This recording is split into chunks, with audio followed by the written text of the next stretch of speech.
Hello everyone, मेरा नाम है ईशा अग्रवाल और मैं आप लोगों को सुनाती हूँ कहानियाँ। और हम सुन रहे थे कहानी नज़ाकत के एपिसोड नंबर 8 यानी कि लास्ट एपिसोड में आपने देखा कि वंश माहिरा और स्वरा को गाड़ी में ले जाता है। अब उसके आगे कार में स्वरा बार बार ईशान के बारे में ही सोच रही थी। अभी जो कुछ भी हुआ और रात का जो भी कुछ भी याद आया वो बार बार स्वरा के दिमाग में रिप्ले होए ही जा रहा था। वो आंखें बंद करती तो उसे ईशान का चेहरा याद आ रहा था। वो एहसास उसे बारी बारी कुछ ना कुछ दोबारा कुछ महसूस करवा रहा था जिसे शायद स्वरा महसूस अभी करना चाहती नहीं थी। वो इस बात से अनजान थी कि माहिरा और वंश कितनी ज़ोर ज़ोर से कार में बातें कर रहे हैं। इन सभी चीज़ों से बेखबर स्वरा तो अपनी ही धुन में घूमती। वो तो अपने आप में ही अपनी ही दुनिया में बिजी थी बिल्कुल। फिर माहिरा धीरे से स्वरा की साइड में कान में कहती है, वैसे रू वो पेंट हाउस मिस्टर ओब्रॉय का था ना?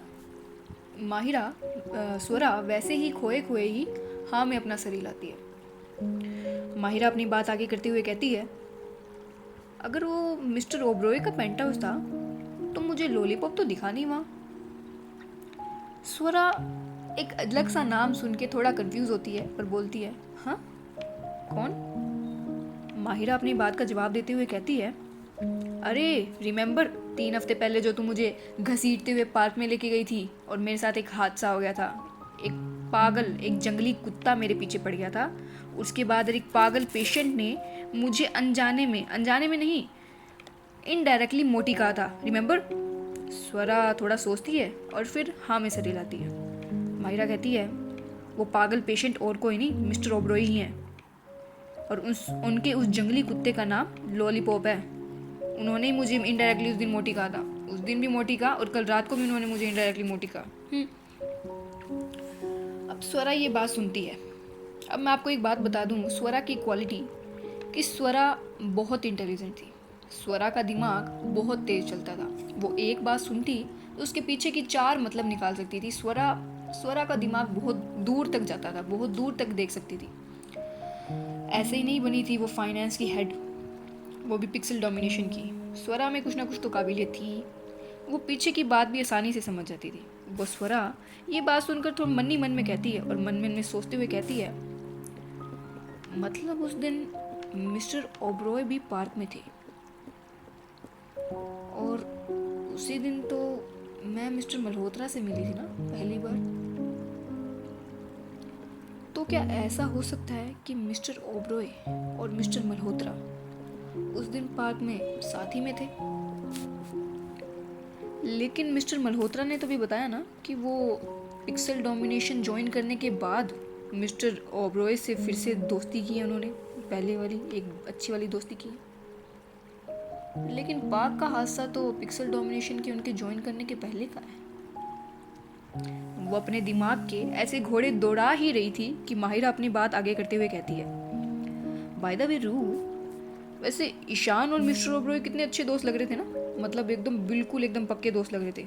देखकर लगता ही नहीं है कि वो रिसेंटली दोस्त बने हो। उन्हें देखकर तो ऐसा लगता है कि मानो वो दोनों हम दोनों की तरह बचपन से ही साथ में हो।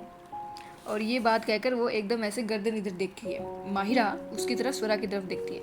लेकिन इतने में ही वंश कोई बात कहता है और माहिरा वंश के साथ बात करने में बिजी हो जाती है।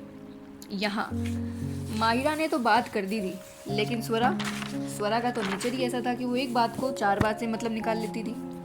स्वरा को तो वो बात ही चाहिए थी और माहिरा ने वो कर दी थी। स्वरा माहिरा की बात सुनकर और भी गहरी सोच में चली जाती है। अब तक तो वो पहले ईशान के बारे में सोच रही थी। थोड़ा उसके पेट में गुटरगू हो रहा था, you know what I mean by गुटरगू। लेकिन अब स्वरा अपना दिमाग दौड़ा रही थी, अपने दिमाग के घोड़े दौड़ा रही थी और वो और भी ज़्यादा सोचते हुए सोचती आई मीन, क्या मिस्टर ओब्रॉय और मिस्टर मल्होत्रा एक दूसरे को पहले से जानते हैं? अगर वो एक दूसरे को पहले से जानते हैं तो उन्होंने हमें से झूठ क्यों बोला? और अगर माही की बात सच है तो क्या वो दोनों बचपन के ही दोस्त हैं? लेकिन मिस्टर ओब्रॉय तो, एक सेकंड, मिस्टर ओब्रॉय तो अग्रवाल से लिंक रखते हैं, वो तो अग्रवाल से रिलेटेड है। तो क्या मिस्टर मल्होत्रा और अग्रवाल के बीच में कोई लिंक है? नहीं नहीं नहीं नहीं, मैं कुछ ज़्यादा ही सोच रही हूँ। अग्रवाल तो एक एम्पायर है, एक बहुत बड़ा नाम है, लेकिन मिस्टर मल्होत्रा तो एक आम एम्प्लॉई है ना, बिल्कुल हमारी तरह एक आम एम्प्लॉय है। मिस्टर मल्होत्रा और अग्रवाल के बीच में कैसे लिंक हो सकता है? नहीं नहीं। स्वरा अपने आप को उस वक्त मना तो लेती है, लेकिन एक शक का बीज उसके दिमाग में उस दिन बैठ गया था। न जाने क्यों उसकी जो गट स्वरा की एक काबिलियत थी, खासियत थी कि उसकी जो गट फीलिंग होती थी वो बहुत स्ट्रॉन्ग थी, और वो हमेशा अपनी गट फीलिंग को समझती आई है। उसे पता था कि उसकी गट फीलिंग क्या बोलती है। और आज की जो वाइब्रेशन थी और जो भी कुछ था, बस सब कुछ ठीक था, लेकिन उसकी गट फीलिंग कुछ कह रही थी कि ऐसा कुछ तो है जो उससे अभी छुपाया जा रहा है, और वो शायद वही चीज़ है जिसके पीछे स्वरा भाग रही है। अब इसी तरह वो गाड़ी उनके घर पहुंच जाती है, यानी कि तलवार हाउस पहुंच जाती है, और वो घर चले जाते हैं। यहाँ अब इसी तरह, अब कहानी को थोड़ा आगे बढ़ाते हैं। इसी तरह करते करते 10 दिन बीत गए थे। के 10 दिन का लीव लेके आते हैं, 10 दिन का। इन 10 दिनों में ईशान और स्वरा की ऑफिस में कोई भी बात नहीं होती, क्योंकि उस रात की वजह दोनों थोड़े ऑकवर्ड थे लेकिन अनकंफर्टेबल नहीं थे, ऑकवर्ड थे। दोनों की रात की बातें याद थी, तो उन दोनों के पास कोई बात नहीं थी कि वो कर सके, लेकिन दोनों एक दूसरे की प्रेजेंस से अवेयर थे। दोनों जानते थे कि वो एक दूसरे को देख पा रहे हैं, सुन पा रहे हैं, समझ पा रहे हैं, लेकिन बात नहीं करते थे। यही तो शायद ईशान और स्वरा की खासियत थी। ये शायद शब्दों से कम बोला करते थे और अपने एक्शन से, अपने आंखों से ज़्यादा बात कर लिया करते थे। और क्या आपको नहीं लगता कि आंखों से बात किए हुए रिश्ते शब्दों से बात किए हुए रिश्ते से ज़्यादा चलते हैं? यही ईशान और स्वरा की खासियत थी। और ईशान की तो खास ईशान तो पहली मीटिंग से ही स्वरा की आंखें पढ़ना सीख गया था। पहली मीटिंग से ही वो स्वरा की आंखें पढ़ लेता था।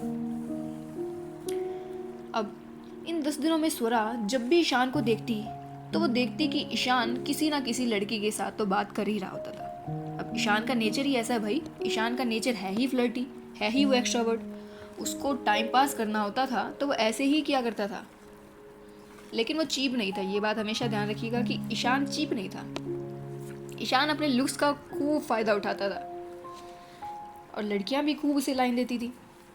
ईशान किसी ना किसी लड़की के साथ हर दिन किसी अलग लड़की के साथ बात कर रहा होता, उसके साथ फ्लर्ट कर रहा होता, हंस रहा होता, बातें कर रहा होता, और स्वरा ये देखती। और पता नहीं क्यों स्वरा को ये बात अच्छी नहीं लगती थी। शायद स्वरा को नहीं पता है, लेकिन हमें तो पता है ना। स्वरा को ये बातें अच्छी नहीं लगती थी, उसे पसंद नहीं आता था कि वो इस तरह किसी से भी ऐसे कैसे बातें करता रहता है। और इन 10 दिनों में जैसे कोई चीज़ बिल्डअप होती जाती है, स्वरा के मन में भी थोड़ा थोड़ा करके गुस्सा बिल्डअप होता रहता है। इन 10 दिनों में उसका फ्रस्ट्रेशन एकदम हाई हो जाता है। अब एक दिन ईशान, एक जो ऑफिस के अंदर एक कॉर्नर होता है जहाँ पर कॉफ़ी बनती है, जहाँ पर सभी स्नैक्स रखे जाते हैं, वो एक कॉर्नर होता है जहाँ पे ऑफिस के सभी लोग कॉफ़ी बनाते हैं अपने फ्री टाइम में, थोड़ी बहुत का फ्री टाइम वहाँ पे यूज़ करते हैं। तो ईशान उस एरिया में ऑफिस की रिसेप्शनिस्ट के साथ बात कर रहा था। बात कम, फ्लर्टिंग ज़्यादा कर रहा था। वो रिसेप्शनिस्ट ईशान से कहती है, वाओ ईशान, तुम तो बहुत अच्छी कॉफ़ी बनाते हो, एकदम किलर। और वो कहकर हंसते लगती है। ईशान भी हंसते हुए कहता है, कॉफ़ी का तो पता नहीं, लेकिन तुम्हारा ये आईलाइनर एकदम किलर है। एक तो तुम्हारी ये आंखें, ऊपर से ये आईलाइनर, क्या सच में मारने का इरादा है? और ये कहकर ईशान एक कदम उसकी ओर आगे बढ़ाता है, और वो लड़की वो भी शर्माने लगती है। ये लोग इसी तरह से 30-40 क्यूट ऐसे बातें कर रहे थे। ये शायद इन दोनों के लिए क्यूट थी, लेकिन पीछे खड़ी स्वरा जो खुद कॉफ़ी लेने आई थी, ये बात सुनकर और ये सब देखकर जो उसके बीच मन के अंदर जो गुस्सा बिल्डअप होता जा रहा था, वो एक ज्वालामुखी की तरह फटता है।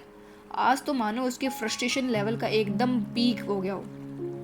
जो उसके हाथ में कॉफ़ी मग था, वो एक ज़ोरदार आवाज़ से टेबल पर रखती है, जिससे पूरा खाली वो एरिया, उसमें एक ज़ोरदार आवाज़ होती है। ज़ोरदार आवाज़ होने से ईशान और वो लड़की दोनों थोड़े चौंक जाते हैं और पीछे मुड़कर देखते हैं। किसी की प्रेजेंस की वजह से, और वो भी स्वरा तलवार की प्रेजेंस की वजह से, वो लड़की थोड़ी नर्वस हो जाती है और फटाफट वहाँ से पतली गली से निकल जाती है।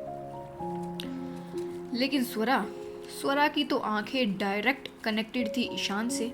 ईशान जब मुड़कर देखता है तो उसको पहली बार ईशान अग्रवाल को, नॉट ईशान मल्होत्रा को, लेकिन ईशान अग्रवाल को पहली बार अपनी ज़िंदगी में डर का महसूस होता है। उसे पता चलता है फियर क्या होता है। मतलब स्वरा एक घायल शेरनी की तरह ईशान को घूरे जा रही थी कि पता नहीं उसने ऐसा कौन सा काम कर दिया हो। जैसे अब ईशान और स्वरा के बीच में तो ऐसा कुछ नहीं चल ही नहीं रहा था ना, तो ईशान तो फ्री था, किसी के साथ भी बात कर सकता था। लेकिन एक इनविजिबल स्ट्रिंग थी जो इन दोनों को अटैच की हुई थी, जिसके बारे में ये दोनों अवेयर थे लेकिन मानने को तैयार नहीं थे। दोनों अवेयर थे, इसी वजह से तो स्वरा को गुस्सा आ रहा था, और गुस्से का रीज़न भी शायद स्वरा को पता था या नहीं भी पता था।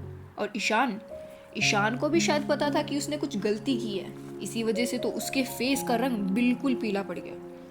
वो बिल्कुल पीला पड़ गया, उसे लगा जैसे उसकी कोई बहुत बड़ी चोरी पकड़ी गई हो। अब ईशान भी कैसी बातें करता है, सारा दिन ऑफिस में किसी ना किसी के साथ फ्लर्ट करेगा तो चोरी तो पकड़ी जाएगी ना, सबको पता है कि ईशान ऐसा ही करता है। लेकिन स्वरा का तो भाई आज का बुरा हाल था। वो फटाफट गुस्से में घूमती और वहाँ से निकल जाती है। ईशान को ऐसा लगता है, ईशान को उस वक्त वैसी फीलिंग आती है जैसे कि मान लो हम किसी अनजान शहर में, अनजान कंट्री में हैं और आपकी सामने से आपकी जो ट्रेन है, आप सिर्फ अकेली एक ट्रेन को देख रहे हो और वो ट्रेन आपके सामने से जा रही है। वैसे ही वाली फीलिंग ईशान को आती है, एकदम धक धक वाली फीलिंग आती है ईशान को। वो पीछे पीछे भागता है स्वरा के, मिस तलवार वेट, मिस तलवार, और वो करते करते स्वरा के पीछे पीछे भागता है और भागते भागते एकदम जस्ट स्वरा के आगे आके रुकता है और सांस लेने लगता है। स्वरा फ्रस्ट्रेटेड तो थी स्वरा, और फ्रस्ट्रेशन में कहती है व्हाट। अब भाई ईशान इस टोन से और इस व्हाट से तो ईशान की जितनी फटी हुई थी उससे दुगनी फट जाती है उसका तो वो मतलब उसके मुंह से आवाज़ नहीं निकल रही थी भाई। वो बोलता वो मैं आपसे मुझे आपसे कुछ बजट का डिस्कशन करना था। एलेक्स का गेम एलेक्स का गेम वो तैयार है, वो ऑलमोस्ट तैयार है। वो ऑलमोस्ट तैयार है। ईशान वही अपनी ऑकवर्ड स्माइल देता है। स्वरा गुस्से में तो थी, वो कहती है वो तो मिस्टर मल्होत्रा आपके डिज़ाइंस और एनिमेशंस की रिपोर्ट आप मुझे देंगे, तब जाके तो मैं आपको बता पाऊंगी ना कि कॉस्ट कटिंग की ज़रूरत है या नहीं। लेकिन आप तो ठहरे बिजी, आपका काम पर ध्यान हो तो फिर तो आपको याद रहेगा ना। ईशान ऐसे ताना सुनकर, इनडायरेक्टली ऐसा ताना सुनकर, दोनों को पता था अब स्वरा भाई कंप्लेन तो बनता था ना, स्वरा का कंप्लेन करना बनता था इन दोनों का, एक इनविजिबल स्ट्रिंग से अटैच थे ये दोनों। स्वरा भी ऐसे ही कंप्लेन कर रही थी, लेकिन स्वरा को भी नहीं पता था कि वो कंप्लेन कर रही थी, उससे तो वो तो बस फ्लो में जा रही थी। ईशान भी समझ रहा था, वो कहता है ओ आई एम सॉरी मिस तलवार, मेरे दिमाग से निकल गया, मैं 1 घंटे में आपको रिपोर्ट देता हूँ। स्वरा कहती है उसी टोन में, सॉरी मिस्टर मल्होत्रा, लेकिन इस ऑफिस में सिर्फ आप ही बिजी नहीं हैं, कोई और भी बिजी हो सकता है जिसके पास एक्चुअल काम कॉफ़ी पर गॉसिप करने के अलावा एक्चुअल काम कर सके। और इसी तरह एक तीखा ताना मारकर स्वरा वहाँ से निकल जाती है। वो ताना सीधा ईशान के दिल में जाके लगता है। अब दोनों को पता नहीं था कि यहाँ पे तानेबाजी चल रही है, कोई किसी को मना रहा है, कोई रूठ भी रहा है, लेकिन इन दोनों के बीच में कपली वाले सारे सीन हो रहे थे। इन दोनों के बीच में कपली वाले जो भी सीन होते हैं वो सब हो रहे थे, लेकिन ये दोनों अनअवेयर थे इस चीज़ से। यहाँ टीम बी जो पिछले कई देर से ये सब होते हुए देख रही थी, अब पूरा सीन होने के बाद एक हडल बनाती है। हडल आप जानते हैं, जैसे कि क्रिकेट या किसी भी गेम के अंदर सभी प्लेयर्स एक दूसरे के कंधे के ऊपर हाथ रख के एक हडल बनाते हैं, एक सर्कल सा, वही बनाते हैं। अब वहाँ पे 4 लोग थे, अंशी, राहुल, रिया और मयंक। अंशी बोलती है, गाइज बिलीव मी और नॉट, मुझे लगता है ईशान सर और स्वरा मैम के बीच में कुछ तो चल रहा है। आप लोगों ने देखा नहीं, लेकिन मैंने नोटिस किया कि उस दिन डिनर के अंदर ईशान सर बार बार स्वरा मैम को ही देख रहे थे और स्वरा मैम भी बार बार ईशान सर को ही देख रही थी। अब राहुल उसकी बात को जवाब देते हुए कहता है, ना I don't think so, Ishaan sir और स्वरा मैम ये तो नॉर्थ पोल और साउथ पोल है। नहीं, मैं नहीं मानता। रिया कहती है, चुप करो तुम। अरे अपोजिट अट्रैक्ट्स। मुझे लगता है अंशी बिल्कुल ठीक कह रही है। देखा नहीं ईशान सर उस छिपकली तान्या से के साथ जब चिपक रहे थे तो स्वरा मैम को कितना गुस्सा आया, कितने गुस्से में गई है वो यहाँ से। और ईशान सर ने जब स्वरा मैम को जाते हुए देखा तो उनके तो मानो फेस का रंग ही उड़ गया, जैसे कोई चोरी पकड़ी गई हो। और कैसे पीछे पीछे भाग के गई उनके। रिया की बात सुनकर राहुल कहता है, हाँ तुम कहती हो तो मैं मान लेता हूँ। वैसे मैं मानने वाला नहीं था, लेकिन तुम कह रही हो तो ठीक है। हाँ, अपोजिट अट्रैक्ट्स। वैसे तुम्हें क्या लगता है, क्या हम भी एक दूसरे को अट्रैक्ट करते हैं? अब वो बात, रिया उस बात के जवाब दे उससे पहले अंशी कहती, हाँ ये कर लो। नहीं ये कर लो तुम पहले, हम तो यहाँ बैठ जाते हैं, पलाती मार के बैठ जाते हैं। नहीं तुम पहले ये कर लो। ऐसा नहीं कोई कॉन्फिडेंशियल इंपॉर्टेंट बात चल रही है, लेकिन अपनी बीच में टांग घसोनी है तुम्हें। नहीं ये कर लो तुम, हम बैठते हैं यहाँ पे, तुम करो। राहुल अंशी का ऐसा फ्रस्ट्रेशन सुनकर बोलता है, अरे सॉरी यार अंशी। नहीं तुम बोलो। अंशित कहती है, अंशी फिर अपनी बात कंटिन्यू करते हुए कहती है, हाँ तो मैं कह रही थी, अंशी इतना बोलती ही है कि माहिरा जो स्वरा से बात करने के लिए वहाँ पर आई थी, लेकिन वो स्वरा को जाते हुए देखती, वो सारा सीन देखती है। और वो जो पिछले 1 मिनट से इन सारों की बातें सुन रही थी, उस हडल में अपनी गर्दन अंदर डालती है, उस हडल में अपनी गर्दन ऐसे डालती है और बीच में बोलती है। और माहिरा की जो अंशी बात कर रही थी कि हाँ कि मैं ये कह रही थी, माहिरा उसकी बात को पूरी करती है कि स्वरा और ईशान के बीच में कुछ चल रहा है ना। ऐसे अचानक किसी के बोलने से सब के सब वो चारों शॉक हो जाते हैं। चारों शॉक होकर देखते हैं कि ये माहिरा है। अब वो चारों शॉक हो गए थे भाई, माहिरा लो डिपार्टमेंट की ऐसे उनके बीच में से बात कर रही थी तो सारे शॉक हो जाते हैं। तो माहिरा ऐसे करती, अरे शॉक मत हो, मैं भी तुम लोगों की ही टीम में हूँ, मैंने भी देखा ये सब क्या हुआ, और मैं तुम सभी के फेवर में ही हूँ। बताओ क्या हो रहा था। तो सब लोग रिलैक्स हो जाते हैं कि अरे ये तो हमारी ही टीम की है। तो अंशी बोलती है, अब उस हर्डल के अंदर 4 लोग से 5 लोग हो गए थे, माहिरा भी उस हर्डल में आ गई थी। अब अंशी बोलती है ना मिस माहिरा, आपको भी लगता है ना कि ईशान सर और स्वरा मैम के बीच में कुछ चल रहा है? अब अंशी की बात पूरी होती ही है कि यहाँ पर अब एक आवाज़ आती है। ये जो 5 लोग थे, इन 5 में से नहीं किसी और की आवाज़ आती है। क्या लगता है तुम्हें अंशी उसी फ्लो में जाते हुए बिना ये देखे कि किसने बोला है वो बोलती है, अरे सुना ही नहीं तुमने, यही कि ईशान सर और स्वरा मैम के बीच में कुछ चल रहा है। लेकिन जब वो प्रोसेस करती है कि आवाज़ तो थोड़ी जानी पहचान भी है, लेकिन यहाँ पर इस पॉइंट पर ऐसी आवाज़ होनी नहीं चाहिए थी, तो वो देखती है कि ये आवाज़ और किसी की नहीं बल्कि ईशान की ही है। ईशान भी इन सबको जब स्वरा से बात कर आता है तो इन सबको ऐसे देखता है, तो वो भी वहाँ आ जाता है और अंशी की बात सुनता है। ईशान ना में सर हिलाता है, जैसे कि उसकी लाइफ में जैसे नमूनों की कमी थी। उसकी लाइफ में तो नमूने पहले से ही थे ना, सबसे बड़े नमूने तो उसकी लाइफ में अनन्या, उसका बहन और उसका जो वो दोस्त आकाश, और ऐसे नमूने और मिल रहे हैं। तो वो तो जैसे कि उसके तो लाइफ से हो ही गया था पूरा। वो तो शौक हो रहा था कि, और ये सब सोच के वो तो ये शौक हो रहा था कि ये लोग ऐसे कैसे नाम जोड़ रहे हैं, इनको क्या पता लग रहा है कि यहाँ क्या हो रहा है क्या नहीं। ईशान कहता है, लगता है तुम लोग बहुत फ्री हो, सारा काम कर लिया है ना तुम लोगों ने, चलो तुम्हारी इस प्रॉब्लम का सॉल्यूशन देता हूँ तुम लोगों को, चलो चलो चलो। ईशान इतना कहता ही है कि उसे आकाश का कॉल आ जाता है। अब आकाश का कॉल था, इस वक्त ऑफिस आवर में आया है, तो ईशान समझता है कि कुछ ज़रूरी ही होगा। वो सबकी तरफ देखता है, एक बार नाम है सर हिलाता है डिसअपॉइंटमेंट में, और वहाँ से चला जाता है। और ये बोलते हो जाता है हाँ कि, ये कहते हुए वो वहाँ से चला जाता है। सब चैन की सांस लेते हैं। लेकिन मयंक मन ही मन में सोच रहा था, ईशान और स्वरा मैम का तो पता नहीं, लेकिन ईशान सर और आकाश सर के बीच में तो ज़रूर कुछ चल रहा है। ये कहकर मयंक चुप हो जाता है और वो वहाँ से चला जाता है। यहाँ अंशी, राहुल और रिया, उन सब का मुंह उतर जाता है, जैसे कि कितनी इंपॉर्टेंट बात कर रहे हो, उन सबके बात को काट दिया हो ईशान ने। माहिरा उन सबको चीयर अप करते हुए कहती है, रिलैक्स गाइस, ऐसा कुछ नहीं हुआ है। लेकिन मुझे सच में लगता है कि अगर ईशान और स्वरा के बीच में अभी तक कुछ चल नहीं रहा है तो उन्हें कुछ ना कुछ तो जरूर चलाना ही चाहिए। अंशी, तो मानो उसको इसी बात का ही वेट था। वो जल्दी से बोलती है, आई नो राइट, इन दोनों के बीच में कितनी केमिस्ट्री है, ये लोग साथ में कितने प्यारे भी लगते हैं ना। मैं तो इन्हें डे 1 से शिप कर रही हूँ। गॉड, मेरी इस इच्छा को पूरा कर दो ना, 11 नारियल फोड़ूंगी मैं पक्का। रिया भी अंशी की बात को सहमति देते हुए कहती है, हाँ मैं भी सपोर्ट में हूँ इस शिप के। तो मुझे तो बहुत अच्छा लगता है कि कोई एक हॉट इंसान दूसरे हॉट इंसान को डेट करता है। यार कितना अच्छा लगता है ना। राहुल रिया की बात सुनकर कहता है, तो फिर तो मैं भी सपोर्ट करता हूँ।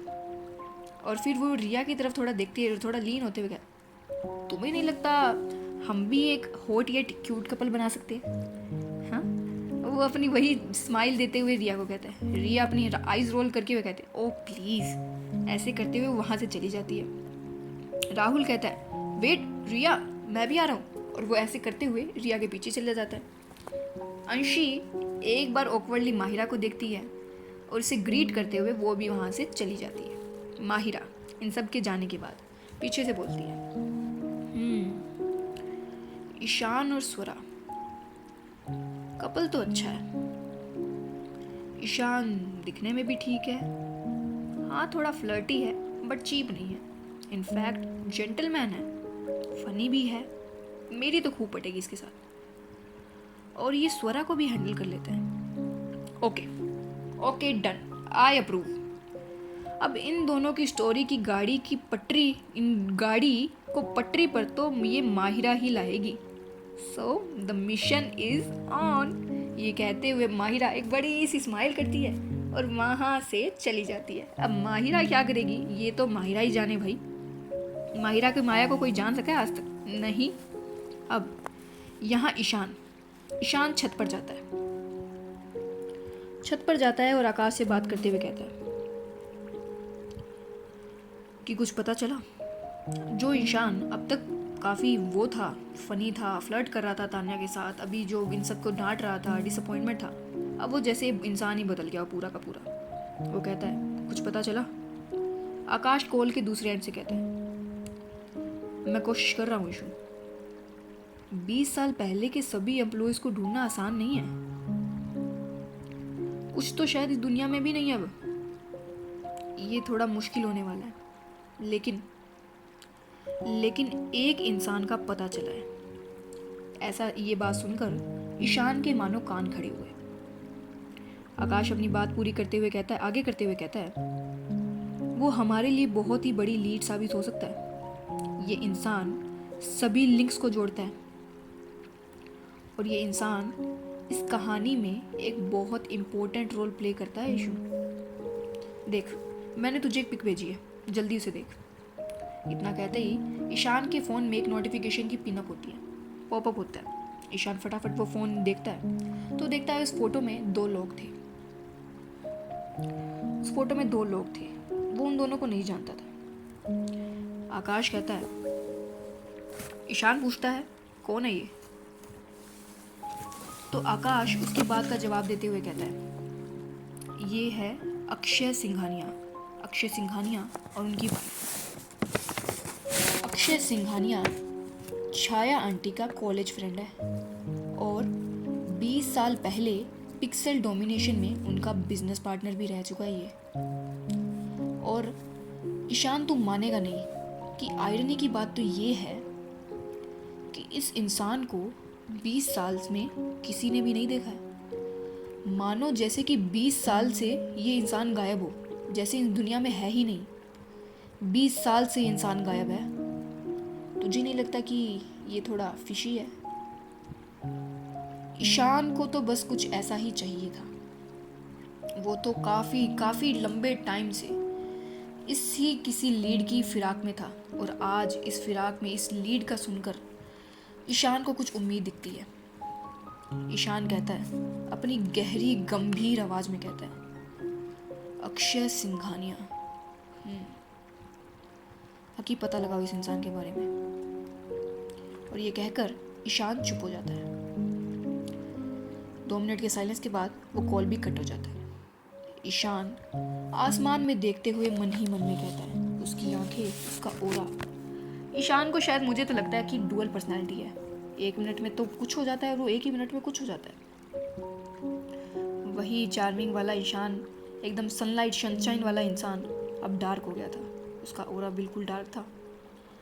वो आसमान में देखते हुए कहता है, मॉम, मैं कसम खाता हूँ कि ये पता लगा कर रहूँगा कि 20 साल पहले क्या हुआ था। और मुझे पता है कि आपकी डेथ एक एक्सीडेंट नहीं थी। आपके कातिलों को तो मैं ऐसी मौत दूंगा कि वो अगला जन्म लेने से पहले 1000 बार सोचेंगे। ईशान मन में ही ऐसी सौगात खा रहा था। ऐसा क्या मकसद था ईशान का जो उसे इस हद तक अंदर से तोड़ रहा था। उसे इस आग में अपने आप को ईशान जलाने के लिए तैयार था। जो इस आग के लिए ही ईशान लंदन से आया है 9 साल के बाद। ये ऐसे राज थे ईशान की ज़िंदगी से जुड़े जो ईशान के लिए जीने के लिए बहुत ज़रूरी थे। अगर इन सवालों के से जवाब ना मिले तो शायद ईशान आगे और जीना भी ना चाहे। उसके लिए उसकी मॉम ही सब कुछ थी, लेकिन ये सब होने से ईशान तो जैसे मानो टूट ही गया था। और आज इतने सालों बाद वापस इंडिया में एक इस तरह की लीड मिलने से ईशान को कुछ उम्मीद जगती है। उसे सच में लगता है कि अब वो सच से शायद ज़्यादा दूर नहीं है। ईशान ये सब सोच ही रहा था कि उसे उसके पीछे से कुछ एहसास होता है। वो धीरे से पीछे मुड़ता है तो देखता है एक इंसान को जो उसे ही देख रहा था। वो इंसान और कोई नहीं बल्कि स्वरा ही थी। स्वरा जो ईशान से पहले बात करने की वजह से फ्रस्ट्रेटेड हो गई थी और अपनी फ्रस्ट्रेशन को निकालने के लिए छत पर आई थी और आसमान में कुछ ठंडी हवा महसूस कर रही थी। कुछ अच्छा लग रहा था उसे। लेकिन कुछ देर बाद उसे किसी के फ़ोन पे बात करने की आवाज़ आती है और डिसेंसी दिखाते हुए स्वरा को लगता है कि उसे किसी की बातें नहीं सुननी चाहिए और वो वापस जाने ही लगती है कि उसे एक नाम सुनाई देता है, अक्षय सिंघानिया का। अक्षय सिंघानिया का नाम सुनते ही स्वरा के मानो जैसे पैर ही वहाँ जम गए। उसके पैर आगे चले ही नहीं। वो नाम शायद स्वरा ने बहुत बार सुना था। इस नाम को शायद स्वरा जानती थी, बहुत अच्छे से जानती थी। शायद ईशान शायद सोच भी नहीं सकता, इससे ज़्यादा अच्छे से स्वरा उसे जानती थी। स्वरा वो नाम सुनकर अपने आप को संभालती है, जैसे कि उसके सामने कोई पहाड़ ही टूट गया या कोई ऐसा नाम सुन लिया जिसके सुनने की उसे उम्मीद तो बिल्कुल भी नहीं थी। वो धीरे से पीछे मुड़ती है और उस कोने से दूसरे कोने की तरफ धीरे धीरे आने लगती है। और जब वो देखती है कि वो जो बात कर रहा इंसान और कोई नहीं ईशान है, तो उसके पैरों तले ज़मीन तो बिल्कुल ही निकल जाती है। उसे तो यकीन ही नहीं हो रहा था कि ईशान ये कैसी बात कर रहा था और उसे अक्षय सिंघानिया से क्या मतलब। वो अक्षय सिंघानिया के बारे में क्यों पता कर रहा है। स्वरा के मन में सवालों की लहर उठ गई। उसकी आंखों में जो शायद फीलिंग्स थी, जो पत्थर स्वरा की आंखें पहले बन जाया करती थी, लेकिन अब ईशान के आने की वजह से जो शायद इंसान की तरह महसूस करना सीख रही थी, वो अब और भी ज़्यादा पत्थर हो जाती है। और ईशान को देखकर तो वो कुछ समझ ही नहीं पाती। स्वरा को देखकर ईशान कहता है, ओ मिस तलवार, आप यहाँ। स्वरा अपने आप को संभालते हुए, अपने आप को कंपोज करते हुए कहती है, मिस्टर मल्होत्रा, नहीं, मैं बस थोड़ी हवा लेने आई थी। सी कितना अच्छा मौसम है। वो एक बार दोनों आसमान की तरफ देखते हैं और वापस एक दूसरे की तरफ देखते हैं। ईशान और स्वरा के बीच में डिस्टेंस था, कुछ 8 कदमों का डिस्टेंस था। लेकिन ये डिस्टेंस सिर्फ डिस्टेंस नहीं था, ये कुछ और भी जता रहा था। अब दोनों के बीच में बात तो हुई थी, लेकिन अब दोनों एक दूसरे को देखते हैं या फिर झांकते हैं। ईशान स्वरा को देखकर मन में कहता है, क्या मिस तलवार ने मेरी बातें सुन ली? नहीं, अगर इन्होंने सुना होता तो ये इतना नॉर्मल बिहेव नहीं करती। कुछ तो ऐसा इनको देखकर लगता ना। नहीं, मुझे नहीं लगता इन्होंने सुनी। लेकिन इनकी आंखें, ये तो कुछ और बता रही है। क्या इनकी आंखें आज हर्ट? क्या ये हर्ट है? ईशान स्वरा को अपनी आदत के मुताबिक उसी तरह कोरे कागज की तरह पढ़ रहा था। ईशान के लिए स्वरा को पढ़ना मुश्किल नहीं था, लेकिन आज शायद ईशान को थोड़ा मुश्किल हो रही थी, क्योंकि आज स्वरा की आंखें ज़रूरत से थोड़ी ज़्यादा सख्त थी। जब ईशान ये सब आई कांटेक्ट मेंटेन किए हुए सोच रहा था, तब स्वरा मन ही मन में कहती है, मतलब मेरा शक सही था। मिस्टर मल्होत्रा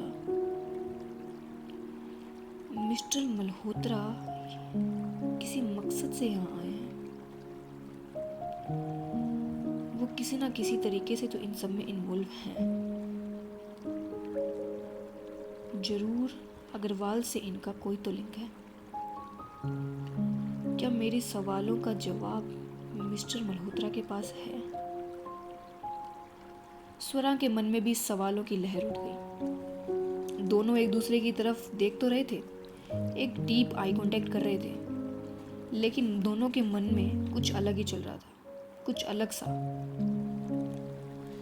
कहते हैं ना कि प्यार, क्या पता एक कपल के बीच में प्यार हो ना हो, लेकिन एक ट्रस्ट, एक रिस्पेक्ट हो तो वो रिश्ता चल सकता है। इन दोनों के बीच में क्या पता फीलिंग्स तो थी, लेकिन शायद ये जो मोमेंट था, ये आई कांटेक्ट, ये बिना वर्ड्स के कन्वर्सेशन कर रहे थे, कुछ इमोशंस एक्सचेंज कर रहे थे। कन्वर्सेशन का मतलब, बात करने का मतलब एक्सचेंज ही तो होता है, लेकिन ये दोनों वर्ड से नहीं, अपनी आंखों से कुछ ना कुछ एक्सचेंज कर रहे थे। इन दोनों के बीच में कुछ अनकहा एक्सचेंज होता है। देख तो रहे थे, लेकिन कुछ छुपा भी रहे थे। दोनों अपने अपने सच छुपा रहे थे। दोनों कुछ ना कुछ, दोनों किसी ना किसी जंग में थे, एक लड़ाई लड़ रहे थे, लेकिन ये दोनों जानते नहीं थे कि इन दोनों की लड़ाई एक ही थी। इन दोनों का मकसद एक ही था, लेकिन ये दोनों भी जानते नहीं थे। ये दोनों, जैसे मैंने स्टार्टिंग में कहा था, ये दोनों थोड़ा थोड़ा करके अपने आप को इस आग में जला रहे थे। अनजाने में ही सही, लेकिन अनजाने में अपने आप को आग में जला रहे थे। दोनों ही ब्रोकन थे, दोनों ही अंदर से टूटे हुए थे। तो क्या लगता है आपको कि दो टूटे हुए इंसान एक दूसरे को संभाल पाएंगे? क्या ये दोनों एक दूसरे को जोड़ पाएंगे?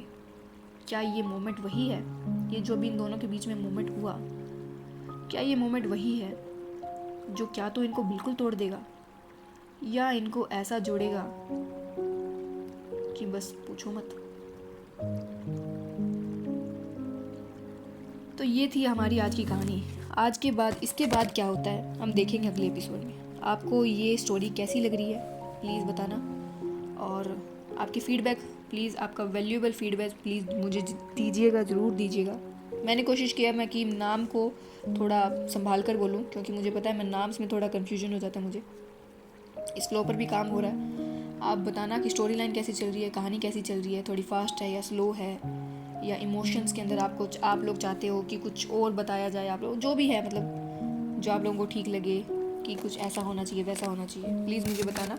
और जैसा कि मैंने कहा कि कोई भी मुझे सपोर्ट कर रहे हैं तो प्लीज़ अपना कमेंट ज़रूर करना। आपका कमेंट बहुत मायने रखता है, और आप जब कमेंट करेंगे तो मैं आपको प्लीज़ अप्रिशिएट भी करूँगी। आपका नाम याद रखूँगी प्लीज़। अब तक मुझे एक नाम याद है, सरबोनी अख्तर I7J। तो प्लीज़, थैंक यू।